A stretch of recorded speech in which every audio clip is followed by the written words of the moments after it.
속속 드러나고 있습니다. 당장 일본 내부에서도 비판의 목소리가 나오고 있습니다. 유노가미 다카시 미세가공연구소의 소장이라는 분, 지난 1일 TBS 뉴스공장과의 전화 인터뷰를 했네요.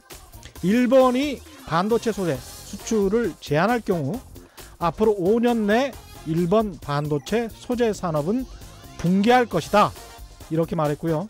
지난 9일 일본 마이니치 신문도 한국의 거센 불매 운동 등을 지적하면서 일본 정부 관계자가 예상했던 것 이상으로 소동이 커졌다, 일본 정부의 오산이 있었음을 인정했다고 전했습니다.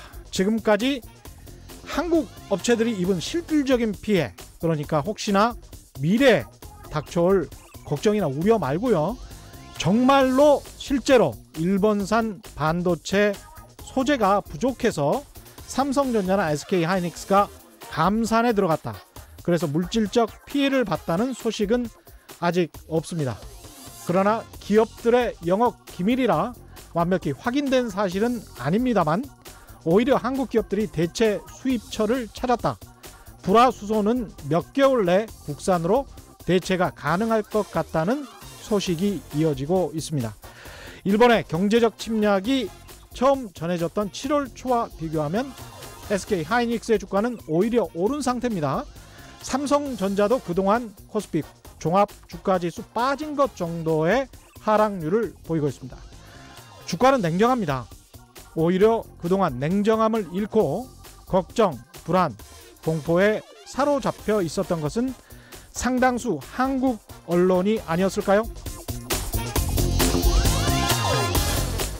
안녕하십니까. 세상에 이익이 되는 방송 최경영의 경제쇼 출발합니다. 오늘의 돌발 경제 퀴즈입니다. 오늘 정부가 민간택지에도 분양가 상한제를 적용하겠다고 발표했죠. 오는 10월부터 서울 등 투기 과열지구 31개 지역의 민간택지 아파트도 분양가 상한제를 적용받을 것으로 보입니다.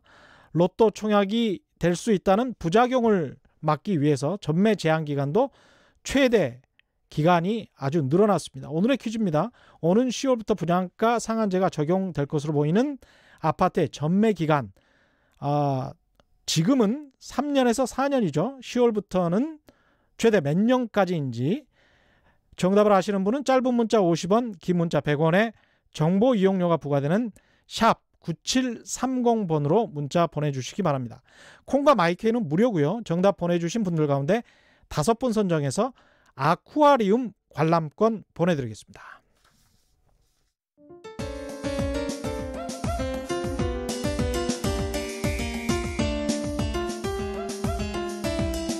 어려운 경제 이슈를 친절하게 풀어드립니다.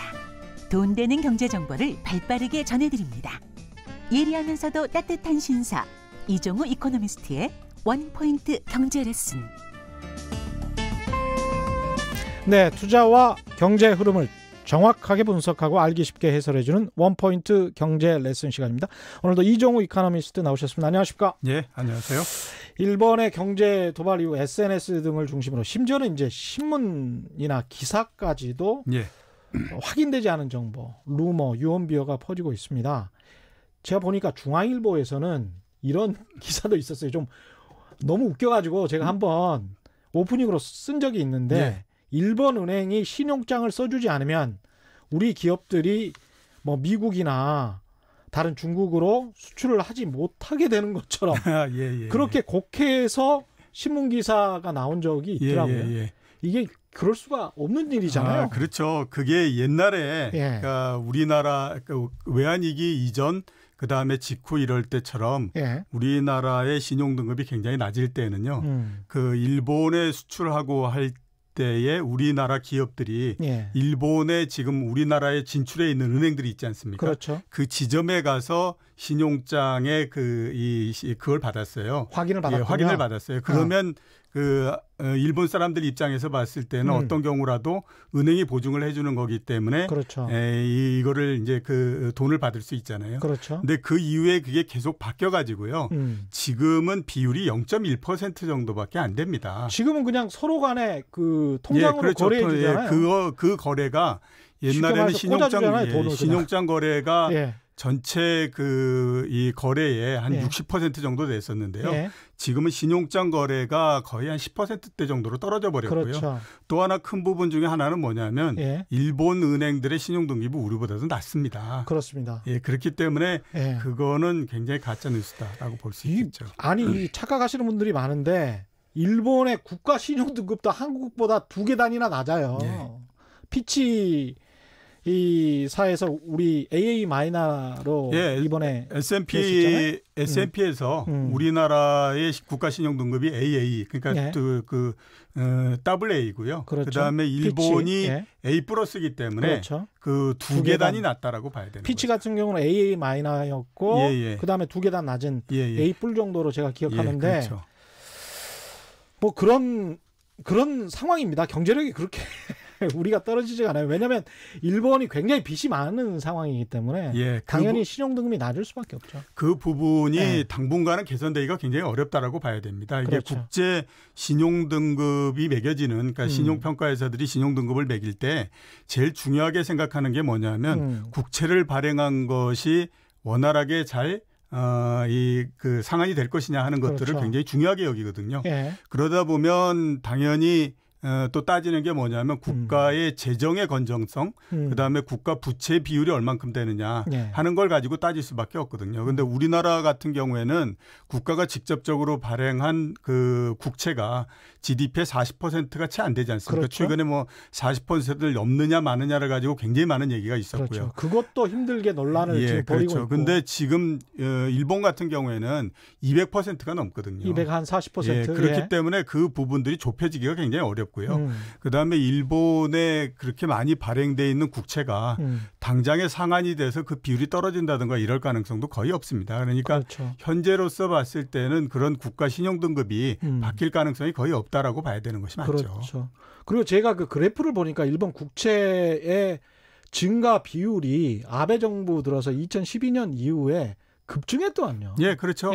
아베노믹스의 가장 큰 그 틀이 금리를 내리는 것도 있고요. 그다음에 유동성을 굉장히 많이 공급하는 것도 있고 또 하나 재정을 많이 쓰는 이런 거를 세 개를 틀로 해가지고 만들어지는 형태거든요. 그러다 보니까 이제 재정을 계속해서 투입하는 그런 정책이 계속되고 있는 그 상태인데요.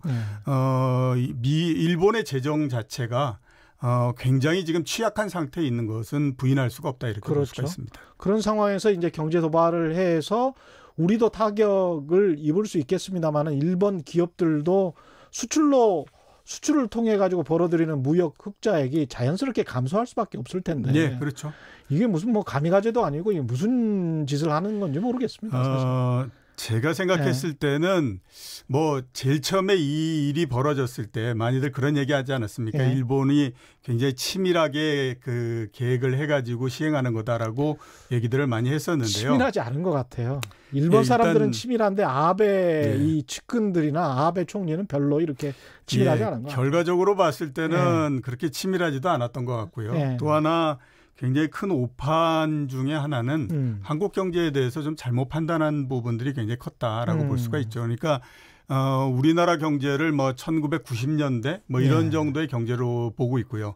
그다음에 이렇게 한번 생각해 보시면 좀 이해가 가능하다라는 생각이 들 텐데 유럽에 있는 나라들에 가보면 우리나라 대한민국에 대해서 알고 있는 거 제일 많이 알고 있는 게 6.25가 났던 거. 그죠? 그렇죠. 그다음에 또 조금 더 안다라고 하면 88 올림픽 2002년 월드컵 맞습니다. 이런 거 하지 않습니까? 그러면 일본 사람들 입장에서 봤을 때 한국 경제에 대해서 가장 그 인상적으로서 많이 남는 게 뭐냐면 97년도 외환위기거든요. 그리고 본인들한테 와서 200억 달러를 빌려달라고 애걸복걸을 하고 했던 기억들이 있기 때문에 맞습니다. 지금도 계속 생각하는 게 뭐냐면 한국 경제는 그 수준에 있다라고 생각을 했었는데 그게 굉장히 오판이 되면서 생각했던 거하고 완전히 틀어져 버리는 형태가 된 그런 형태라고 봐야 되겠죠. 그런데 이제 여러 가지 국내에서는 오히려 그 전혀 반대 이야기들 금융 부분에서 뭐 일본 자금이 빠져나가면 우리가 환율이 급등하면서 제2의 IMF 외환위기가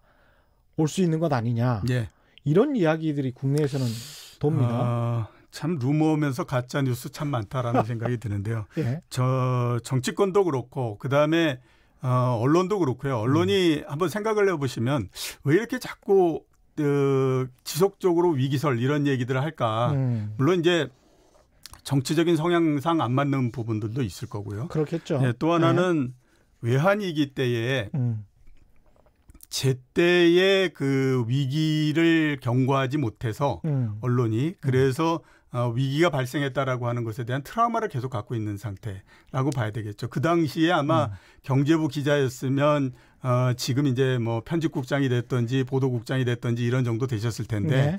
그렇게 되다 보니까 이런 그 어떤 일만 발생하면 이게 꼭 위기로 발전할 가능성이 높다라고 하는 것에 대한 트라우마를 계속 갖고 있다라고 생각이 되거든요. 이렇게 한번 보시면 됩니다. 지금 국내에 들어와 있는 일본 자금이 840억 달러 정도 됩니다. 840억 달러? 예. 그러면 그중에 한 100조, 90조 정도 되나요? 예, 그렇죠. 예. 그중에서 금융기관이 차입한 게 563조고요. 예. 단기 차입한 것이 114억 달러 정도 됩니다. 114억 달러? 예, 여기에다가 포트폴리오 투자라고 하잖아요. 예. 주식하고 채권 투자하는 거. 주식 투자가 128억 달러고요. 그다음에 채권 투자가 113억 달러입니다. 예. 자, 그러면 한번 우리가 단기적으로 문제가 생겼을 때에 움직일 수 있는 자금을 보면 단기 차입금 114억 달러. 이거 위험하겠죠. 그렇죠. 그다음에 포트폴리오 투자한 부분 이 주식 부분도 채권. 위험하겠죠. 예. 그게 합치면 355억 달러 정도 됩니다. 355억 달러. 예. 그럼 한 40조 정도 되네요. 예, 그렇죠. 예. 대신에 우리나라가 일본에 그 똑같이 일본 금융기관들의 자금을 빌려주거나 이랬던 것도 있거든요. 예, 이게 그렇겠죠. 전혀 없는 게 아니에요. 예. 우리가 빌려준 게 389억 달러고요. 389억 달러. 예, 단기 자금이 273억 달러가 이렇게 단기적으로. 예. 그러니까 앞에서 단기적으로 나갔던 단기 차입금하고 그다음에 우리나라가 또 일본의 채권이나 주식을 산 게 있지 않습니까? 그렇죠. 그거를 합치면 273억 달러입니다. 자, 그러면 단기 자금만 우리가 한번 살펴보면 일본이 우리한테 그 투자한 것이 365억 달러고요. 예. 우리가 일본에 투자한 것이 273억 달러입니다. 예. 그러면 그렇게 큰 차이가 나지 않는 거죠. 그러네요. 예. 예. 그러면 이런 정도를 가지고 위기가 발생할 가능성이 높다 이렇게 얘기하기 굉장히 어렵고요. 그렇죠. 우리가 4천억 불 정도의 또 예, 그렇죠. 예, 외채를 가지고 있으니까. 예, 그다음에 또 우리가 생각해 봐야 될 부분이 외환이 단순히 조금 부족하다라고 해서 외환 위기가 발생하는 건 아닙니다. 그러니까 여러 부분들에서 위기가 발생할 수 있는 가능성이 있어야만 되는 거거든요. 그렇죠. 그러니까 97년도에 아시아 외환 위기가 났을 때 우리나라까지 넘어가고 그다음에 공격을 했던 게 어디냐면 홍콩이었어요. 아, 예. 예, 그 홍콩이 그 당시에 이제 지금도 그렇지만 달러화에다가 홍콩의 환율을 패깅시켜 놓는 형태잖아요. 그러니까 이게 고정환율제니까 예. 이게 무너질 가능성이 높아가지고 그걸 굉장히 공격을 했었거든요. 그런데 그게 실패로 돌아갔던 가장 큰 이유를 보면 홍콩의 경제 사정이나 이런 것들이 위기가 발생할 가능성이 거의 없었기 때문에 그렇습니다. 예. 지금 우리나라도 마찬가지인데요. 앞에서 말씀드렸던 것처럼 일본의 금융기관들보다 우리나라의 금융기관, 우리나라의 은행 예. 이런 데가 훨씬 더 신용등급이 높습니다. 그 산업은행하고 수출입은행이 그 신용등급이 그 AA거든요. 예. 그러니까 AA 이렇게 되고요. 우리나라의 시중은행들, 뭐 신한은행이든지 KB은행이든지 이런 데가 대부분 A+입니다. 근데 일본 은행 같은 데는 아무리 신용등급이 높다라고 하더라도 A+ 이상이 갈 수가 없습니다. 왜냐하면 국가 신용등급이 A+뿐이 안 되기 때문에 예. 그 이상 올라가기가 어렵거든요. 예. 그러면 나머지 시중은행들은 거의 대부분 그거보다도 신용등급이 훨씬 더 낮을 수밖에 없기 때문에 그러네요. 그런 면들을 전부 고려하면 이게 제2의 외환위기가 발생한다라고 하는 건 참 말도 안 되는 루머다 이렇게 볼 수가 있겠죠. 참, 그런데도 이런 이야기들이 계속 어떤 논리를 가지고 일본이 통화 수합을 우리랑 했었지 않습니까? 네. 아직도 지금 이 협정이라고 할까요? 통화 수합 어그리먼트라고 할까요? 이런 네. 것들은 체결돼 있는 상황으로 알고 있고. 체결돼 있는 상황이죠. 근데 통화 수합을 정지할 수 있다. 그러니까 우리 원화와 일본 엔화가 급할 때 서로 간에 바꾸는 거잖아요. 예. 그래서 통화 수합을 정지하면 우리가 위험해진다. 라고 이렇게 이야기를 한단 말이죠. 예. 이게 그렇게 큰 규모입니까? 이게? 거기에다가 하나가 더 붙여지죠. 뭐냐면 외환위기 이전에 우리 김영삼 대통령이 독도 문제를 가지고 하도 얘기가 많으니까 예. 일본의 버르장머리를 고쳐놓겠다 이런 얘기를 했더니 그랬죠. 일본의 일본 정부와 일본의 금융기관들이 이것 봐라 이래가지고 어려워졌을 때 돈을 확 빼버리는 바람에 우리가 외환위기로 들어가 버렸으니까 이번에도 우리가 이러다가 하면 일본이 어느 시점에 확 돈을 빼버린다든지 예. 아니면 또 통화수합 이런 부분들을 정지하고 나면 예. 우리가 쿠션이 없어지는 형태가 되기 때문에 굉장히 어려워진다. 이제 그렇죠. 이런 얘기들을 많이 예. 하는 상태죠. 2008년도 금융위기가 나고 난 다음에 한국하고 일본 사이에 통화수합의 필요성이 상당히 커진 것도 사실입니다. 그렇죠. 그러면서 액수가 점점 더 늘어났던 것도 사실이거든요. 금융위기 이전에 양국 간의 통화수합 규모가 130억 달러였는데요. 예. 2011년도에 두 번을 체결하면서 그게 700억 달러까지 올라갔습니다. 700억 달러까지? 예. 그러니까 최대가 700억 달러였다라고 볼 수가 있는데요. 그 이후에 정치적인 이벤트가 몇 개 발생을 했죠. 대표적인 게 이명박 대통령이 독도 방문하지 않았습니까? 갔죠. 그다음에 예. 이제 과거사 문제 여러 개들이 서로 얽히다 보니까 계속해서 이제 이 그동안에 수합이 됐던 부분들이 만기가 되면 더 이상 연장이 되지 않고 계속 이게 안 돼 버리는 형태가 되버렸죠. 네. 그래서 2015년 2월 달에 100억 달러를 마지막으로 해가지고 더 이상 계약이 이제 유지가 안 되는 형태가 돼서 예. 지금은 제로가 돼버려 있는 형태입니다. 그래서 아마 이게 이래서 이제 굉장히 얘기가 많이 되고 있는. 지금은 그러니까 어차피 이렇게 뭐 몇백억 달러로 해놨음에도 불구하고 예. 서로 간에 돈을 그냥 교환하지 않고 있다는 이야기잖아요. 그렇죠. 근데 이렇게 했는데 지금 이 부분과 관련해서 얘기가 많이 되고 있는 부분들이 뭐냐면요. 예. 통화수합이 과연 실효성이 있겠느냐라고 하는 예. 얘기들이 계속 나오고 있는 상태입니다. 그랬었죠. 왜 그러냐면 예. 이번에 보는 것처럼 협정 자체가 정치적인 변동에 의해서 굉장히 흔들리잖아요. 이번 같은 경우에도 보면 그렇고 이전에도 그렇고. 그러니까 이런 상태인데 이게 과연 그러니까 만약에 우리나라든지 일본이든지가 정말로 외환이나 이런 부분들에서 위험한 상태에 들어갔을 때 그거를 뻔히 알면서도 이런 협정을 맺었기 때문에 돈을 빌려주는 형태가 될 거냐 하는 것들에 대해서 이제 굉장히 의문이 많이 생길 수밖에 없는 상태고요. 예. 통화수합이 얘기가 굉장히 많이 된 거는 금융위기가 나고 난 다음에 미국이 여러 나라들에 대해서 통화수합을 체결해 줬습니다. 예. 그 당시에 27개국 정도에다 통화수합을 체결해 줬는데요.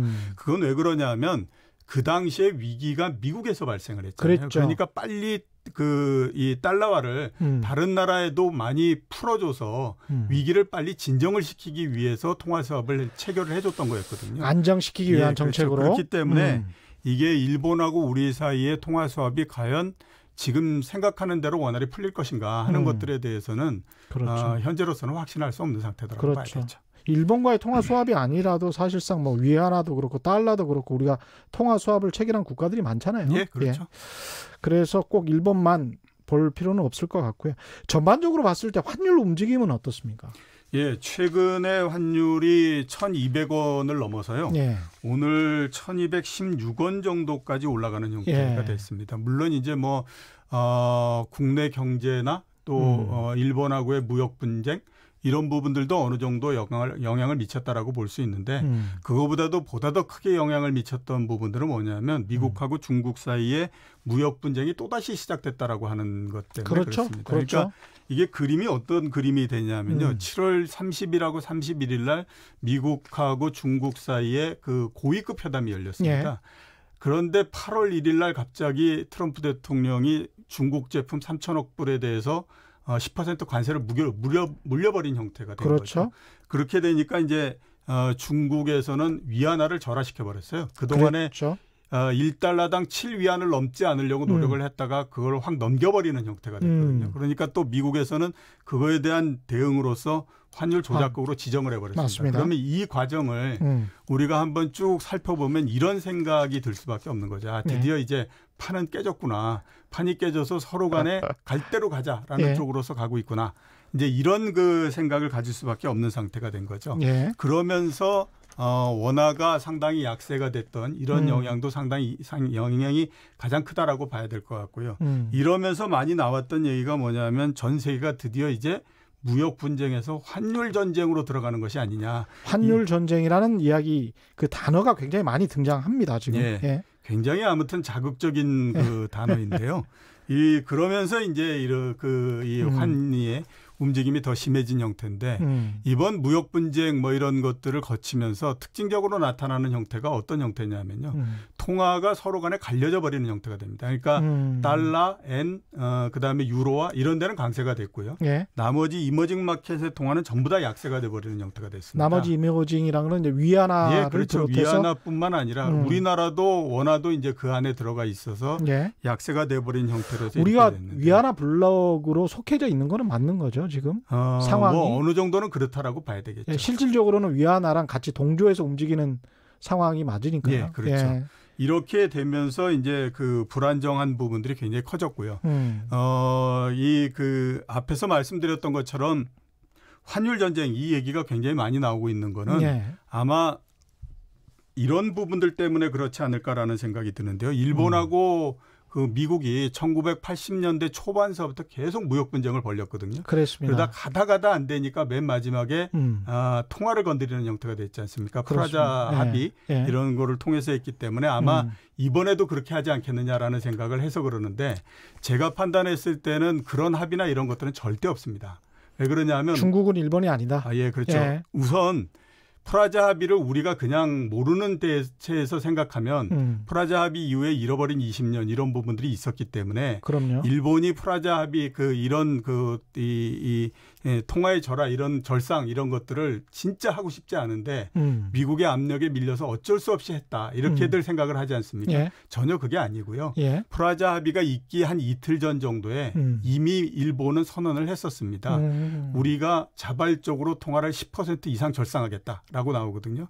그래서 그게 왜 그런가라고 따져보면 그 당시에 일본이 그 세계 경제 2위였기 때문에 2위권 경제에 맞는 정치적인 힘을 가져야 되겠다라고 하는 거를 통화 부분들에서 갔던 거죠. 자신감이 있었군요. 예, 그렇게 해서 예. 했다가 이제 그게 됐는데 예. 중국 같은 경우에는 이런 환을 건드림으로 해서 생겼던 부분들 이게 어떤 결과를 경제에 미쳤는지 하는 것들을 다 본 상태잖아요. 예. 그러니까 절대 이런 합의를 들어줄 리가 없다라고 봐야 될 것 같고요. 또 하나는 이제 최근에 얼마 전에 그 했던 것처럼 위안화를 계속해서 절하시켜가지고 이게 그 미국이 이 그 관세를 매기는 부분들에 대해서 대응을 해나가는 예. 그런 형태가 돼가지고 서로 간에 또 갈등이 많이 생기지 않겠느냐라고 그렇죠. 하는 우려가 상당히 많이 있지 않습니까? 예. 이 부분도 계속해서 끌고 가기는 굉장히 어려운 그 상태인 게 두 나라 전부 다. 예, 그렇죠. 미국도 예. 그렇고 일단 중국 입장에서 봤을 때는 위안화를 계속해서 절하할 수는 없습니다. 왜냐하면 그렇죠. 지금 원래 제일 많이 중국의 그 외환 보유고가 커졌을 때는 4조를 맞습니다. 훨씬 넘었죠. 예. 4조 달러를 훨씬 4조 넘었거든요. 예. 근데 지금은 3조 달러에서 왔다 갔다 하는 예, 상태입니다. 맞습니다. 그러니까 예. 이런 상태에서 계속 절하를 감행을 하게 되면 자금의 이탈이 굉장히 심해질 가능성이 높기 때문에 이 부분도 계속해서 갖고 갈 수는 없는 거죠. 그렇죠. 그래서 제가 봤을 때 환율 전쟁 이런 것들은 단어는 굉장히 좀 자극적이다라는 생각이 드는데 네. 현실화될 가능성은 그렇게 높지는 않다. 높진 이렇게 않다. 판단이 좀 됩니다. 흐지부지 될 가능성이 높다. 일단 현재로서는 네. 현 수준에서 멈출 가능성이 있다. 좀 휴전 상태에 들어가고 이런 그렇죠. 형태가 될 가능성이 높다. 사실은 환율 그 중국 입장에서 봤을 때는 위안화가 절하되는 것이 맞을 수 있겠습니다. 무역 수지가 뭐 여전히 흑자긴 하지만 그 흑자 폭이 계속 감소하고 있고 네, 그렇죠. 관세는 관세대로 미국으로부터 두들겨 맞았기 때문에 아주 자유시장주의적인 결정이 아니냐. 예. 고정 환율제임에도 불구하고 그런 이야기를 할 수 그리고 있겠죠. 이런 부분들도 있죠. 그 97년도에 아시아 외환 위기가 났을 때 모두 다가 위안화를 굉장히 절하할 거라고 생각을 했었거든요. 예. 왜냐하면 한국도 그렇고 주변에 동남아에 있는 나라들도 그렇고 전부 다 절하를 많이 했잖아요. 예. 그것도 굉장히 큰 폭으로 절하가 됐기 때문에 예. 그 당시에 중국 입장에서 봤을 때는 경제적으로 굉장히 어려울 수밖에 없는 상태였잖아요. 그런데도 불구하고 꿋꿋하게 절하를 안 했던 이유는 세계 경제에 미치는 영향을 우리가 우려를 했기 때문에 그렇게 대응을 안 했던 건데 그렇죠. 이런 조그만 것 때문에 우리를 계속해서 압박을 가한다. 맞습니다. 이게 말이 되느냐라고 생각해가지고 계속 이제 뭐 절하 그러면 한번 그 관세 매기는 만큼 한번 해보자. 뭐 이러면서 이제 해보는. 아니 중국 입장에서 보자면 중국은 사위안까지 사실은 절상을 해줬었어요. 네, 그렇죠. 예. 예, 예. 쭉 절상을 해주다가 그게 미국에게 계속 이런 무역 압박을 받기 시작하면서 그리고 실제로 외화 보유고도 조금씩 줄어들고 그런 상황에서 이제 7위안까지 왔는데 예. 요 정도가 이제 한계일 것 같다. 네, 그렇죠. 이 정도에서 멈출 것 같다. 그런 말씀이신 것 같고요. 예. 오늘 퀴즈 한 번 더 내드리겠습니다. 오늘 정부가 민간 택지에도 분양가 상한제를 적용하겠다고 발표했죠. 오늘 10월부터 서울 등 투기 과열지구 31개 지역에 대해서 민간 아파트도 분양가 상한제를 적용하겠다는 겁니다.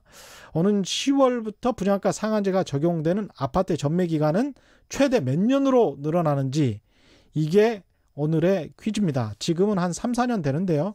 확 늘었습니다. 확. 짧은 문자 50원, 긴 문자 100원에 정보 이용료가 부과되는 샵 9730번으로 문자 보내주시기 바랍니다. 콩과 마이크는 무료고요. 정답 보내주신 분들 가운데 5분 선정해서 아쿠아리움 관람권 보내드리겠습니다. 그런데 이제 저도 그런 말을 했습니다만 IMF도 최근에 이제 지난 9일이었죠. 중국 경제 연례 보고서를 내면서 예. 인민은행이 외환에 개입했다는 증거는 별로 없다. 예. 그러니까 이제 오히려 중국을 두둔하는 듯이 이렇게 이야기를 했단 말이죠. 예, 그렇죠. 그러니까 지금의 위안화 환율도 뭐 현저히 고평가나 저평가도 아니다. 예. 대체로 경제 펀더멘탈에 부합한다. 이게 이제 IMF 보고서에 나온 건데 예. IMF는 미국 편인 줄 알았는데 이런 보고서를 냈네요. 어떻게 예. 봐야 될까요? 일단 예. 미국의 조치 자체가 예. 너무 과격했다라고 하는 거가 다른 나라들에서도 좀 이제 그 동의를 얻고 있다. IMF 이코노미스트들도 예, 예. 그런 환율 조작국으로 지정을 바로 해버리는 게. 게. 그렇죠. 일단 환율 조작국이 그 연례적으로 들어가는 거거든요. 그러니까 4월과 10월 2번 정도 이런 보고서를 통해서 이루어지는 것이 일반적인데 이번 같은 경우에는 그 위안화가 7위안을 넘는 순간 바로 그 시행을 해버렸잖아요. 그러니까 바로 다음 날 그냥 누가 보더라도 이건 굉장히 보복적이다라는 생각을 할 수밖에 없는 그 상태가 된 거니까 야 과연 이게 이럴 정도냐라는 생각이 들 수밖에 없고요. 또 하나는 그 7위안을 넘기 전에 이게 만약에 뭐 6위안이었다가 7위안으로 한꺼번에 그냥 1위안 정도로 올려버렸다라고 하면 그것도 아니에요. 그거는 또 문제가 상당히 있겠지만 그 전에 6.95위안 뭐 이러면서 거의 7위안에 근접해 있었던 상황이거든요. 그러니까 단순히 7위안이라고 하는 이 상징적인 숫자를 넘었다라고 하는 그것 때문에 이렇게 나온다라고 하면 이거는 그 통화가 움직이고 하는 그 시장의 기능 이런 부분들 자체를 무시하고 너무 심한 거 아니냐 이런 생각을 했기 때문에 아마 미국의 조치 이런 것들이 다른 나라들로부터 그리고 다른 국제기구로부터 그다지 이제 그 찬성을 못 얻고 있는 그런 형태다라고 봐야 되겠죠. 미국의 사실 폴 크루그만 교수도 뉴욕타임즈에 기고를 하면서 중국의 조치가 훨씬 더 자유시장 경제에 부합하는 조치인 것 같다라는 식으로 워낙 이분은 이제 트럼프 대통령을 싫어하시는 분이기 때문에 그러면서 이제 트럼프 대통령을 놀렸더라고요. 환율 조작국으로 지정한 당신이 더 반 자유시장 경제주의자인 것 같다. 최근에 중국하고 미국 사이에 무역 분쟁이 쭉 이루어지는 거 보면 굉장히 반자유주의적이지 않습니까? 트럼프 대통령 좀 이상해요. 그 가치라는 측면, 보편적인 가치라는 측면에서는 자유무역과는 많이 동떨어져 보입니다. 일단 뭐 상인 출신이니까요. 중상주의로 똘똘 뭉친 것 같은. 0337님 문자가 많이 와 있네요. 일본과의 통화 수합은 믿을 수 없다는 말씀 아주 공감됩니다. 만약 우리가 위기를 겪게 된다면 일본은 결코 우리에게 도움을 주지 않을 겁니다. 일본을 아주 불신하고 계시는군요. 믿고 있다가 큰일 납니다. 반드시 대비를 해야 합니다. 이런 말씀이셨고요. 0230님 이종우 이코노미스트 역시 대단한 명견 전문가입니다. 경제쇼는 나침반입니다. 고맙습니다. 저도 고맙습니다. 지금 이게 미중과 무역 전쟁이 환율 전쟁으로 이어지고 있는 것은 결코 아니고 그런데도 불구하고 우리는 이제 위안화와 동조해서 우리 환율도 조금 떨어졌으니까요. 가치가 떨어졌으니까. 우리도 그렇다면 그렇게 큰 걱정할 필요는 없겠습니다. 앞에서 말씀드렸던 것처럼 오늘 1216원 정도까지 올라갔고요. 1,200원을 조금 넘어가 있는 그런 상태인데요. 예. 제 생각으로는 뭐 그다지 우려할 부분들은 아니다라는 예. 생각이 듭니다. 길지 않은 시간 내에 다시 1,200원 밑으로 내려오는 이런 형태가 될 걸로 생각되는데요. 이렇게 한번 볼 필요가 있습니다. 외환위기 이후에 우리나라 환율이 1,200원을 넘어간 경우가 대략 한 6번 정도 있었거든요. 예. 그중에서 외환위기, 그다음에 그 IT 버블이 터지고 난 2000년도, 예. 그다음에 금융위기 이 당시에는 1,200원을 넘어가서 상당히 많이 올라가기도 했습니다. 예. 한 1,400원, 1,500원까지도 올라갔고 기간도 길면 6개월, 짧으면 3개월 이상 1,200원 위에서 계속해서 머무는 예. 형태가 됐었거든요. 근데 그 이해에 경우에는 2, 3주 정도 2, 3주 예, 계속해서 내려오는 형태였는데요. 그 2016년도가 경제가 굉장히 안 좋으면서 예. 통화가 상당히 약세가 됐던 경우가 있었거든요. 예. 그 당시에 한 2주 정도 1,200원 정도 위로 올라갔다가 그다음에 내려오는 형태였었습니다. 예. 그래서 이번도 아마 그런 형태가 아닐까라는 생각이 드는데 예. 자, 이렇게 한번 생각해 볼 필요가 있죠.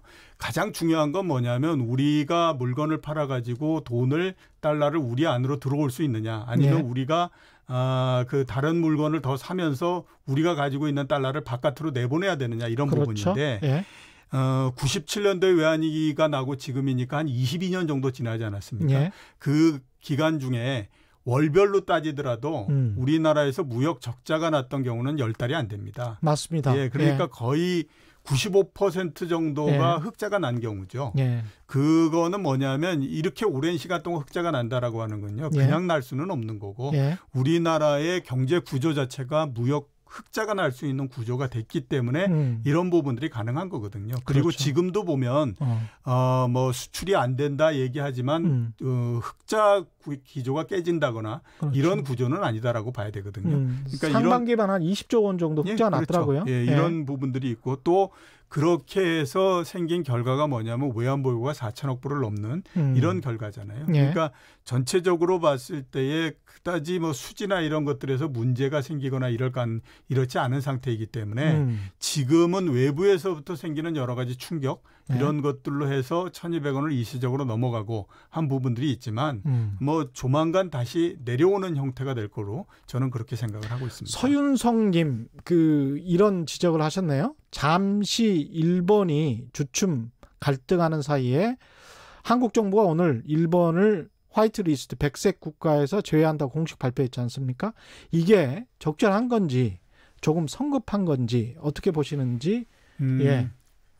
얼마 전에 하겠다라고 했다가 그때 확정을 안 하고 이제 오늘 그걸 예. 한 거지 않습니까? 그러면 그 사이에 정부는 그냥 가만히 있다가 했겠냐라는 거를 한번 생각해 볼 필요가 있죠. 예. 그 사이에도 이걸 해야 되느냐 말아야 되느냐 그다음에 지금의 상황이 어떻게 변해가고 있느냐 이런 부분들을 세심하게 다 따져보고 한 거라고 그렇죠. 봐야 되거든요. 예. 그러니까 앞에서 우리 그 오프닝 할 때에 예. 최 기자님 말씀하셨던 것처럼 상황이 계속해서 역전이 되는 것 같다 이런 말씀을 하시지 않습니까? 예. 저도 그런 생각이 들거든요. 예. 그러니까 이제 정부 입장에서는 이 정도에서 우리가 승기를 확실히 잡을 수 있다라는 판단을 했기 때문이다라고 저는 생각을 하기 때문에 그렇게 성급하거나 이랬다라고 보이지는 않고요. 예. 물론 이제 우리가 일본을 우대국에서 제외하고 하는 것이 경제적으로 봤을 때는 그렇게 뭐 크게 일본에 타격을 준다든가 이런 부분들은 아니겠지만 예. 선언적인 의미와 정치적인 의미는 또 굉장히 크다라고 봐야 되거든요. 예. 그런 면에서 봤을 때 지금 한 것은 어느 정도는 좀 적절했다라고 예. 보는 게 맞지 않나라는 생각이 듭니다. 뉴스를 통해서 제가 맥락을 좀 짚어드리면요. 성인모 산업부 장관의 말에 이런 게 있습니다. 국제 수출 통제 체제의 기본 원칙에 어긋나게 제도를 운영하거나 부적절한 운영 사례가 지속적으로 발생하는 국가, 이 일본이거든요. 예. 이 국가에 관해서는 화이트리스트 백색 국가에서 제외하겠다라는 것이기 때문에 일본이 먼저 우리에게 도발을 감행했고 그게 국제 수출 통제 체제의 기본 원칙에 어긋나기 때문에라는 이런 논리로 예, 지금 그렇죠. 나왔다는 것이고 두 번째는 이런 의미도 있는 것 같아요. 의견 수렴 기간 중 일본 정부가 협의를 요청하면 한국 정부는 언제 어디서건 응하겠다라고 하면서 협상 가능성을 열어뒀단 말이죠. 예. 이거는 다시 말해서 한국과 이런 조치를 취하면서 또다시 대화를 예. 하자라는 또 다른 어떤 그렇죠. 메시지를 전달하는 측면도 있기 때문에 그러니까 대화를 들어가기 위해서는 어떤 하나의 카드나 그다음에 정치적인 선언을 한 다음에 들어가는 것이 일반적인 형태거든요. 그렇기 때문에 오늘은 그런 면에서 볼 수 있다라고 봐야 되겠죠. 그럴 것 같습니다. 지금 이제 환율은 어느 정도 짚어본 것 같고요. 금은 어떻습니까? 지금 연일 상승하고 있는데 앞으로도 이럴 것 같습니까? 예, 금도 문제고요. 국제적으로 봤을 때 여러 가격 체계가 조금 해석하는 거에 따라서 여러 가지 해석이 나올 수 있는 형태로서 진행되고 있다라고 볼 수 있는데요. 우선 석유 가격이 서부 텍사스 중진류 WTI 가격이 지난주에 52.5달러, 52달러 50센트까지 떨어졌는데요. 한 달간에 걸쳐서 10% 정도 하락을 한 겁니다. 그다음에 우리가 원자재 중에서 그 경제 상황을 가장 잘 반영한다라고 하는 원자재가 구리거든요. 구리 가격이 또 마찬가지로 한 4% 정도 빠졌습니다. 미국 금리가 1.7%인데요. 연초 이후에 1% 정도 하락을 했습니다. 그다음에 앞에서 말씀하셨던 금이 온스당 1,497달러로 해서 한 달간 5% 상승했거든요. 자, 요거를 같이 놓고 우리가 한번 생각해 보면요. 석유값 떨어졌고 구리 가격 떨어졌고 미국의 금리 떨어졌고 이거는 경기가 나빠질 가능성이 높다. 그렇습니다. 라고 하는 걸 반영하는 거지 않습니까? 그다음에 금값이 올라갔다라고 하는 것은 경기가 나빠질 가능성이 높기 때문에 그 불안정을 피하겠다라고 해서 올라가는 거잖아요. 그렇죠. 그러니까 이런 것들을 전부 다 우리가 감안을 해보면 지금 이런 그 가격 체계에서 나오고 있는 신호가 뭐냐. 우선 아무튼 세계 경제가 둔화될 가능성이 높다라고 하는 부분들을 가격 체계가 전부 다 반영을 해가고 있는 상태다라고 봐야 될 것 같고요. 그렇게 되다 보니까 자연적으로 안정자산 쪽으로서 몰리는 그 상황이 계속해서 진행되고 있는 그런 상태거든요. 금값은 거의 온스당 1,500달러 정도까지 육박을 했는데 1,500달러를 조금 더 넘어가는 국면까지도 나오지 않을까라는 생각이 듭니다. 다른 것보다도 앞에서 미중 무역 분쟁 얘기도 말씀을 드렸고 그다음에 경기 둔화 이런 가능성도 높아졌기 때문에 이런 부분들을 아마 적극적으로 반영해가는 형태가 될 걸로 보이는데요.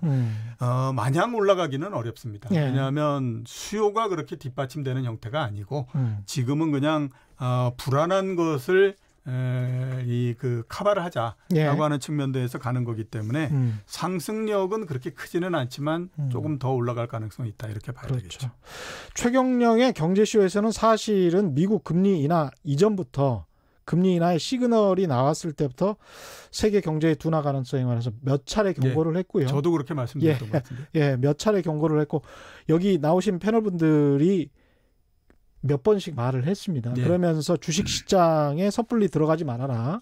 금리가 인하된다고 해서 그런 이야기들은 계속 해왔기 때문에 지금 그 기조는 계속되고 있다. 이렇게 봐야 될 것 같습니다. 이 주식시장은 오늘 약간 좀 오르기는 했습니다. 반등은 했는데 우리 주식시장은 어떻게 봐야 될까요? 이제? 최근에 아무튼 2,000포인트 밑으로 내려가서 한때 1,800포인트 대까지 들어가는 형태가 돼서 상당히 좀 불안들이 커지고 했는데요.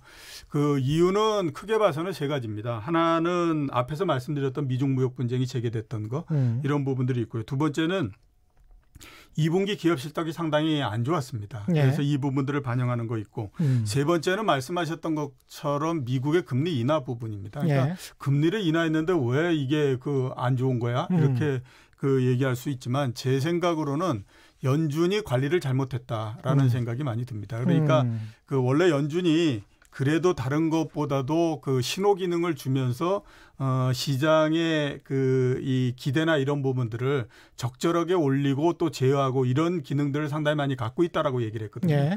근데 이번 같은 경우에는 연준이 하는 동안에 계속해서 가격이 올라가 버린 형태가 됐고요. 그렇죠. 맨 마지막에는 0.5% 금리 인하한다. 올해 전체적으로 3번 한다. 이런 얘기까지도 나올 정도가 되면서 가격이 굉장히 많이 올라가 버린 상태가 됐죠.